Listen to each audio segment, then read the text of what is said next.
In my reflection on the encyclical, I identified 3 themes that I want to share with you. The first is the relation of individual and community. The second has to do with the use of digital communication and its relationship to social friendship. And the third is the relation of social friendship and charity. So first, the individual and community.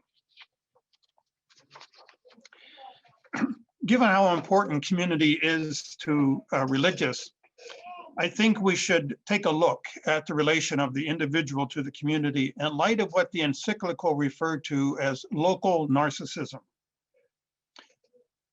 Local narcissism, the text says, is born out of insecurity and fear that leads to building walls of self-defense.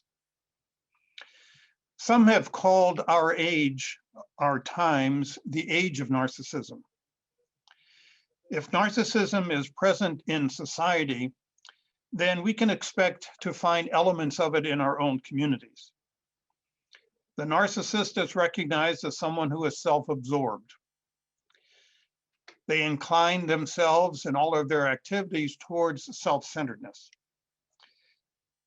I think we can best understand when we see narcissism in its extreme form. 2 examples stand out for me. If you're familiar with the popular situation comedy, which had a very successful run on TV called The Big Bang Theory, its main character, Sheldon Cooper, is a manifestation of narcissism in the world of science. Sheldon makes himself the center of the universe, and everything is measured by how well it is going to satisfy his self-interest and how it's going to give recognition to his accomplishments. In the political world, Donald Trump is an example of the narcissism in leadership, as we see the way he focused so much attention on himself and on what he accomplished. Now, we may not have narcissists of those extremes in our own communities, but I think we would likely find we have those who have what we call narcissistic traits. Traits that would incline one towards self-centeredness and self-glorification. These tendencies are manifest in the expression of clericalism in religious life. Clericalism shows itself when members see themselves as special and as superior to others. They often manifest this clericalism in being privileged or seeking privileges, feeling entitled, exempt from responsibility and accountability, and they promote self-interest. If you know people like this in your community, then you've met someone who's likely going to be interfering with our call to build bridges between differences among ourselves. The presence of narcissism in the society and narcissistic traits in our community could raise for us the concern of what is attracting people to religious life and what keeps them there. If your candidates are making themselves more belonging to the community as a source of security and as a means of getting public recognition, then we ought to be suspect of whether or not they're going to be able to commit themselves to the community as a fraternity and to the charism of the community. So you want to ask yourself how much of our candidates are being committed to promoting the community's mission, or are they more interested in religious life because it secures a place for them in society and it gives them a source of affirmation in a world that is very unaffirming. One of the great lessons of the pandemic has been to recover our passion for creating fraternity and community. The encyclical encourages us to move from thinking in terms of me and them, but in terms of us. And so for your reflection, I suggest, what evidence can you find in your community of narcissist traits and clericalism that are undermining community life? My next theme is the relation of digital communication and social friendship. The pandemic has forced us to communicate more through electronic means. We have become more connected electronically than ever before. But reliance on a digital relationship is a risk of gradually losing contact with the whole person. And it's this whole person contact that is going to promote stronger interpersonal relationships. The Zoom effect is that we can see part of each other, but we miss the response of the whole person.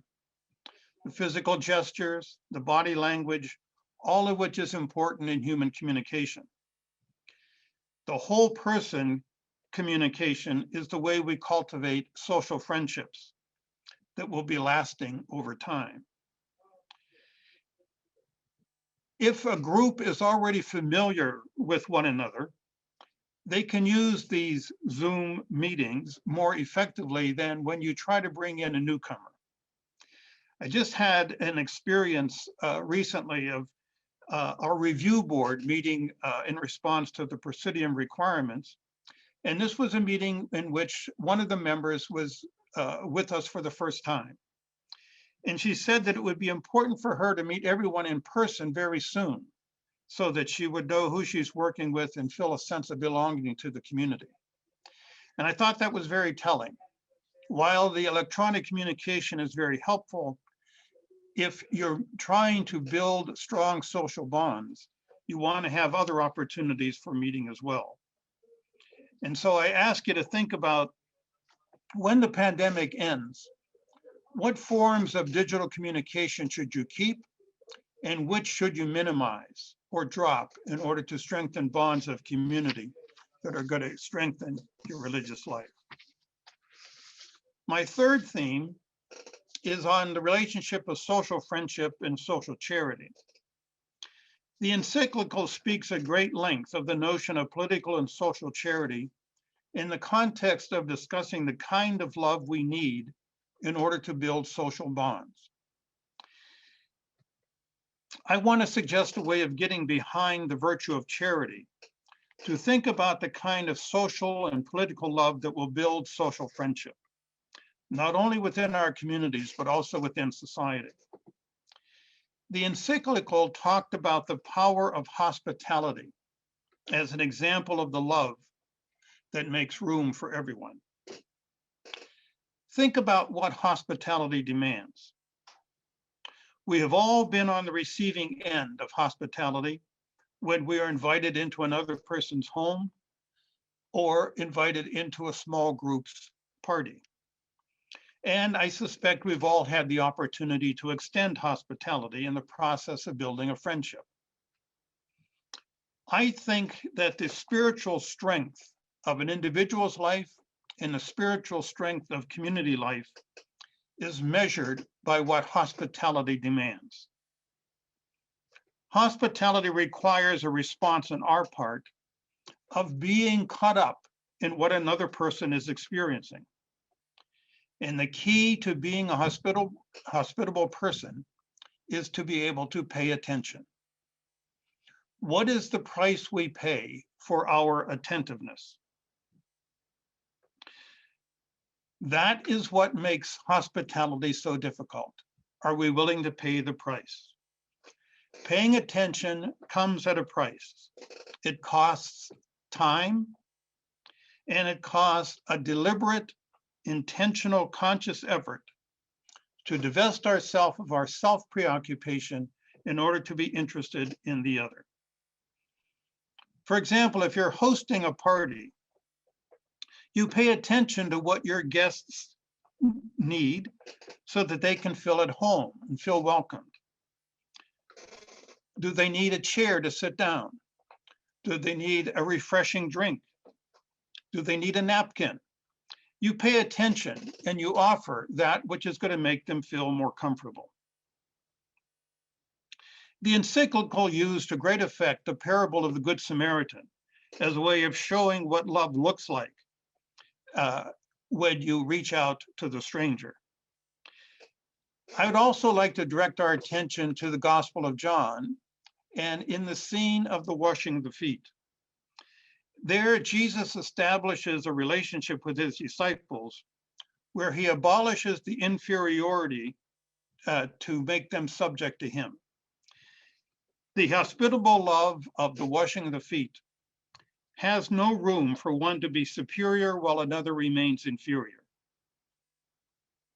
The narcissism of selfishness, by contrast, creates that spirit of clericalism that is going to try to capitalize on superiority over inferiority and look for those privileges and entitlement that are ultimately going to undermine the hospitable spirit of community life. And so I ask for your, in reflection, what opportunities do you have to express hospitality in your community life? So in closing, I just want you to see again the 3 reflection questions that I posed that you might be able to use in your reflection. The first is, what evidence do you find in your community of narcissistic traits and clericalism that are undermining community life? Secondly, when the pandemic ends, what forms of digital communication should you keep and which should you minimize or drop in order to strengthen bonds of the community? And thirdly, what opportunities do you have to express hospitality in your community life? Thank you very much.